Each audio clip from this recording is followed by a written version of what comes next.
Pakistan cricketer Shoaib Malik మూడో పెళ్లి చేసుకున్నాడు.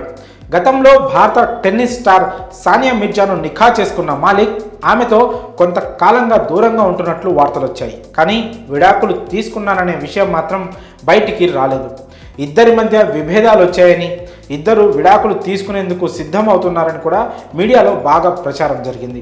అయితే విడాకులపై ఇటు మాలిక్ కానీ అటు సానియా మిర్జా కానీ ఎప్పుడూ అధికారికంగా స్పందించలేదు, ఆ విషయాన్ని ఖండించలేదు. ఇప్పుడు తాజాగా షోయబ్ మాలిక్ పాకిస్తాన్ నటి అయిన సనా జావేద్ను పెళ్లి చేసుకున్నాడు. తన పెళ్లికి సంబంధించిన ఫోటోలను మాలిక్ స్వయంగా తన ఇన్స్టాగ్రామ్ అకౌంట్లో పోస్ట్ చేస్తూ అల్హమ్దులిల్లా అంటూ పేర్కొన్నాడు. కాగా మాలిక్ మళ్ళీ పెళ్లి చేసుకోవడం మాత్రం తీవ్ర సంచలనంగా మారింది. ఎందుకంటే సానియాతో విభేదాలు ఉన్నాయని బయటికి వచ్చినప్పటికీ విడాకులు కూడా తీసుకున్నారనే విషయం మాత్రం ఇప్పటి వరకు ఎవ్వరికీ తెలియదు. అయితే ఇప్పటికీ వాళ్ళిద్దరూ విడాకులు తీసుకున్నారా లేదా అనే విషయంపై ఇంకా స్పష్టత లేదు. ఒకవేళ ఇస్లాం ప్రకారం విడాకులు తీసుకున్నారా, లేక గుట్టుచప్పుడు కాకుండా కోర్టు ద్వారానే విడాకులు తీసుకున్నారా? ఒకవేళ కోర్టు ద్వారా విడాకులు తీసుకుంటే ఇండియాలో తీసుకున్నారా లేక పాకిస్తాన్లో తీసుకున్నారా?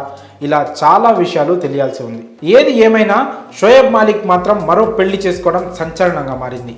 అయితే షోయబ్ మాలిక్ సానియా దంపతులకు ఒక కుమారుడున్న విషయం తెలిసిందే. ఆ పిల్లాడు చాలా కాలంగా తల్లి సానియా వద్దే పెరుగుతున్నాడు. ఆ మధ్య కొడుకు పుట్టినరోజు సందర్భంగా మాలిక్ సానియాలు కలుసుకున్నారు. అయితే కలిసి ఫోటోలు మాత్రం దిగలేదు. కుమారుడితో విడివిడిగా ఫోటోలు దిగి ఆ ఫోటోలను సోషల్ మీడియాలో పోస్ట్ చేశారు. కాగా సానియాను పెళ్లి చేసుకోవడానికి ముందే మాలిక్ ఒక అమ్మాయిని పెళ్లి చేసుకున్నాడు. ఆ తర్వాత సానియాను రెండో వివాహం చేసుకున్నాడు. మరి మాలిక్ ఇప్పుడు తాజాగా సనా జావేద్ను మూడో పెళ్లి చేసుకోవడంపై మీ అభిప్రాయాలను కామెంట్స్ రూపంలో తెలియజేయండి.